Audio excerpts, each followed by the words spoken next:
There's an inconvenient paradox that at one point or another, every social justice scholar has to wrestle with, and that paradox is this. Even as the entire country forcibly implements every single one of their wish list items, no matter how extreme or untethered from reality they may be, the result is that people's lives get objectively worse. And I'm not just talking about a little worse. Pretty much everyone's life measurably gets a lot worse. If you have a child in public school system, you know that students have suffered in particular from this situation, but you may not realize how stark the decline has been because no one's really reported on these specific numbers. So a couple of years ago, the Department of Education took a look at serious incidents occurring in public schools in the years 2009 through 2010, the 2009-2010 school year. They then compared that data with the number of serious incidents that occurred a decade later in the 2019 to 2020 school year, which is mostly pre-pandemic. And this is what's known in the statistics biz as a longitudinal analysis. And if there's one thing leftists hate, it's longitudinal analysis, because you're not supposed to think about the past, because if you do that, you might realize that it was a lot better than the current progressive experiment that we're all living through. And as the Department of Education found, that's especially true in schools, because the percentage of public schools reporting widespread disorder in the classroom, at least once per week, increased by more than 60% from 2009 to 2019. So I'll say that again. Rates of widespread disorder in the classroom jumped by more than 60% in just a decade. Meanwhile, the percentage of public schools reporting students' verbal abuse of teachers, at least once per week, as well as cyberbullying, increased by more than 100%. Racial and ethnic tensions among students increased by more than 30%. How could that be? I mean, this was the era of Barack Obama and teachable moments. This was the era that we learned that gender is a supposedly social construct. This was the era that pride parades became mandatory in every major city in the country. It was also, you might remember, the era that every newspaper and media outlet in the country began harping about police brutality. This was the decade of Michael Brown and Trayvon Martin and Eric Garner, Tamir Rice and Philando Castile, Alton Sterling, and so on. BLM and racial tolerance were all on the upswing during this decade. Could all of this left-wing social engineering have backfired? Could it be the reason that schools were now far more chaotic and dangerous than ever? Confronted with this problem, school administrators had two choices. They could have admitted that the progressive experiment was failing and started disciplining students and restoring order without regard to skin color or ethnicity or anything like that. Or they could come up with a way to cook the statistics. In the end, of course, they decided on the latter option, and the hysteria of the so-called racial reckoning post-George Floyd gave them their opening. As the BLM moral panic overtook the world back in 2020, the idea of quote-unquote restorative practices or restorative justice took hold in schools all over the country.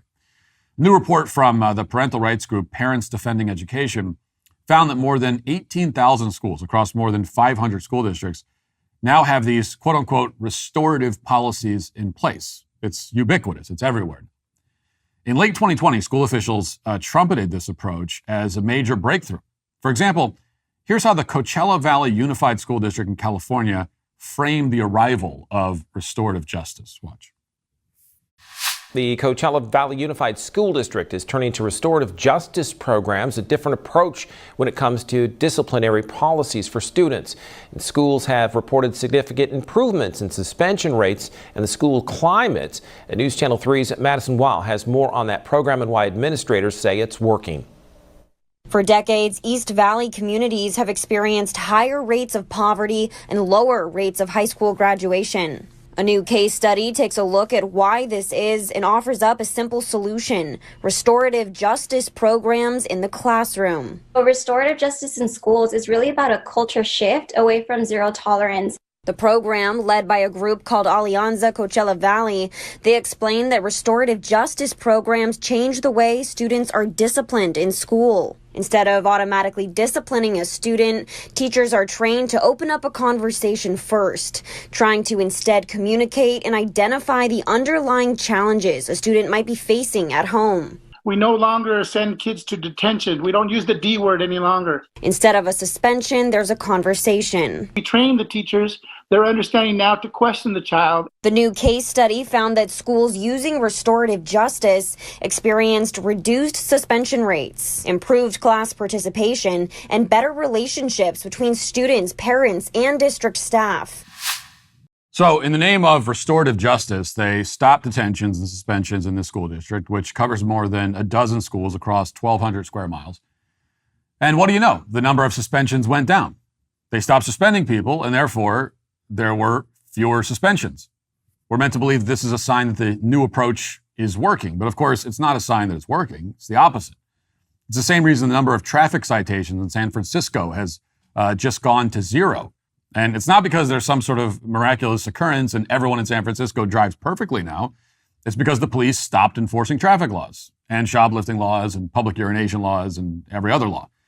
Now, as for the other claims about restorative justice, how it's promoted better relationships in the school and so on, well, that's not remotely accurate either, obviously. And we know that because a little over a year after the report I just showed you, the reality of the situation became impossible to ignore. Armed with restorative justice, schools in Coachella Valley became much more violent. Watch. This school year has been a difficult one already on some local campuses. We've reported on the alarming fights breaking out at Desert Hot Springs High School during the first semester. Now we're looking into the fights at Coachella Valley High School and what teachers say are systemic issues within CVUSD. As morning anchor Angela Chin reports, at the heart of this is a concerning lack of response from the school board and the superintendent. A warning on this, we are showing videos of school fights and some viewers may be disturbed by the violence.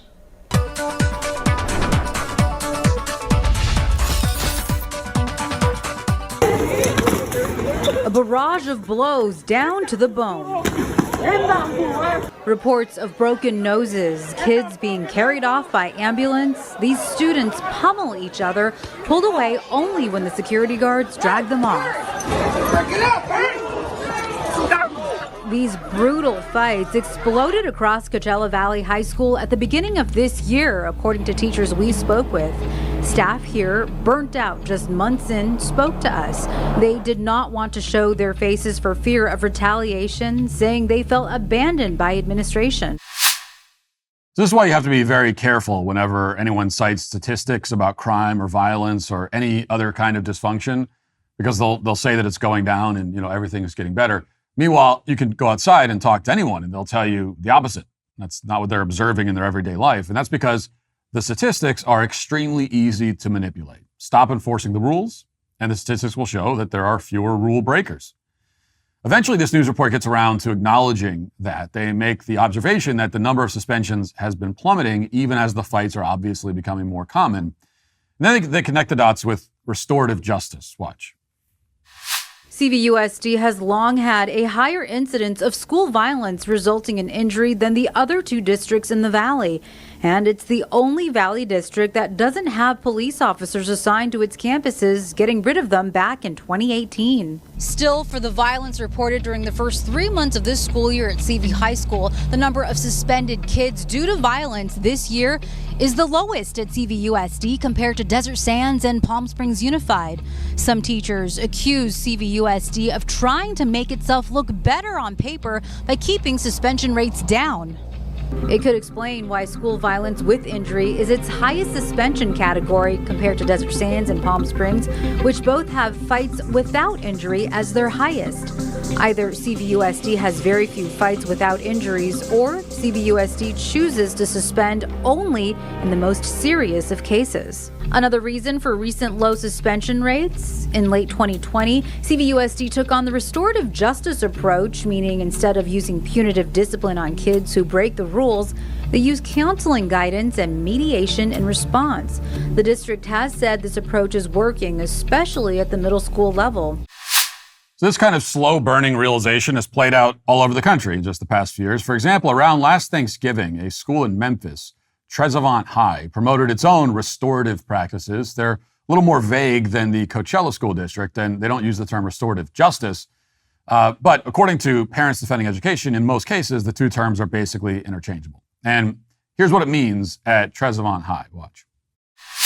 Hi everybody, it's Teacher here. Memphis Shelby County Schools is trending up. The Student Equity Enrollment and Discipline Department and WKNO would like to spotlight an exceptional school today. Tresvant High School, led by Principal Brent. Principal Brent, your school has done a dynamic job of using restorative practices like being kind to each other and being responsible. Can you tell me what makes your school so great? First of all, we keep our ears open, our eyes, so we can be able to foster an environment for a learner that can be conducive to all our scholars. We make sure that our scholars take the high quality education courses and make sure they also have the opportunity to go to the technical path and be able to exemplify what a true scholar is. So, yes, restorative practices mean being kind to each other and being responsible. Before we had the social justice terminology of restorative practices, no one ever knew how to be kind or responsible. That's the implication. This is a revolutionary concept. Who needs religion or morality when you have social justice leftism, I guess? Well, not to spoil anything, but it turns out that we still need religion and morality because restorative practices have been a disaster at this school. In just the past month, a student and a teacher got into a fight on camera, and a student allegedly popped off some shots on school grounds as well. Watch. A video that many of you guys have seen on social media of a student and a teacher fighting happened here at Tresvant High School. I spoke to someone who was inside during the fight, and they tell me they believe the teacher is in the wrong. He pushed him, and he wasn't supposed to get that aggressive with the student. This student does not feel comfortable identifying himself because he is currently suspended from Tresvant High School for being in the fight. It happened on Tuesday afternoon in the cafeteria. You can see here the student face-to-face with the teacher wearing a purple shirt. That's when the teacher pushes the student back. The student follows with punches. If the teacher put hands on him first, then of course the student is gonna react. Ain't no student gonna let anybody put their hands on them, whether they're an adult or another child. Ladera Young believes this teacher should face discipline, but another parent disagrees, saying the teacher had no choice but to defend himself. He allowed that to play off. The other students in the classroom would figured out that they can do the same. And the students triggered a fight off if you look at the video. Also tonight, a mother and son are charged after the son fired shots on the grounds of Tresvant High School. On March 22nd, officers responded to a shooting call in the high school after a student fired a shot at two victims. Police say he had gotten into a fight at school earlier that same day. His mother, Deborah Rawls, took him out of school, but the son came back to school and waited for the two victims to be dismissed before he shot at them. After this, the mother was seen leaving their car and running toward her son, but they were then picked up by a car and drove away. She never contacted MPD about what happened. So anyone looking at this school knows that restorative practices aren't the solution to this chaos. Being kind isn't working out. These students and the parents and teachers apparently don't need to be told how wonderful they are. They're completely out of control. And so are the students in the majority black Hazelwood School District in Missouri. During the BLM insanity, Hazelwood put out a statement vowing to promote restorative justice practices across our organization, but in particular to reduce disparities around student discipline. So they're all in on the whole ideology and restorative justice and everything else. How's that working out? What's happened after years of efforts to reduce disparities and restore justice, whatever that is supposed to mean exactly? Well, this was the scene a couple of blocks away from school back in March. Watch. Look. Okay, you're in,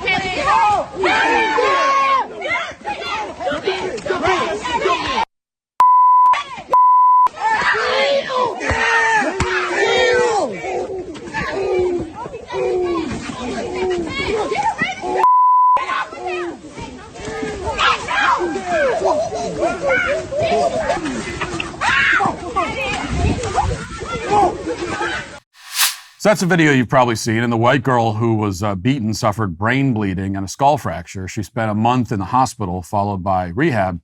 In response to this footage, Missouri Attorney General Andrew Bailey said that he wanted the attacker to be charged as an adult. He didn't want restorative justice. He wanted actual justice. He also said he was investigating possible violations of human rights laws. He wrote, quote, "I'm launching an investigation into Hazelwood School District after a student was senselessly assaulted by another student in broad daylight. The entire community deserves answers on how Hazelwood's radical DEI programs resulted in such despicable safety failures that resulted in a student fighting for her life." Several of those DEI policies were unearthed by Libs of TikTok on her Twitter feed.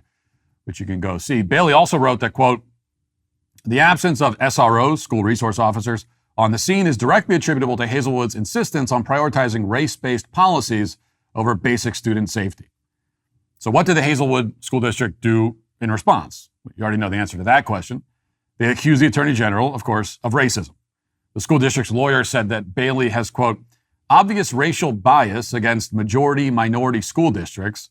The lawyer also claimed that the school resource officers, quote, would not have prevented a fight from occurring off school property and outside of the school day. And then they filed an ethics complaint against the Attorney General. So basically, they're absolving themselves completely. They have shown no signs whatsoever that they intend to revisit their commitment to restorative justice.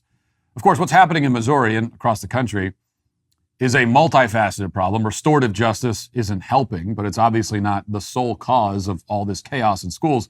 It starts with terrible parenting, which is maybe the single greatest predictor of dysfunction that exists in the world. What restorative justice does is validate and absolve this dysfunction and promote it, encourage it, facilitate it. Instead of making any real effort to correct it, the point is to enable it, while also hiding it from public view as much as possible. We see the same approach to restorative justice in the criminal justice system, where the stakes are higher and the results predictably are even worse. In the nation's capital, restorative justice means that you can fire 26 rounds from an AR-15 at a moving vehicle on camera, on multiple cameras, and get out of jail immediately. It means you can commit arson and attack police officers with impunity. Where well-adjusted people see an obvious problem here, the promoters of restorative justice see a success story. The beatings will continue until the restorative justice improves. That's their approach. And in school districts all over the country, children are now living with the consequences. Thanks for checking out this video. If you'd like to listen to my full podcast on the go, you can check out The Matt Walsh Show on Apple Podcasts, Spotify, or wherever you get your podcasts.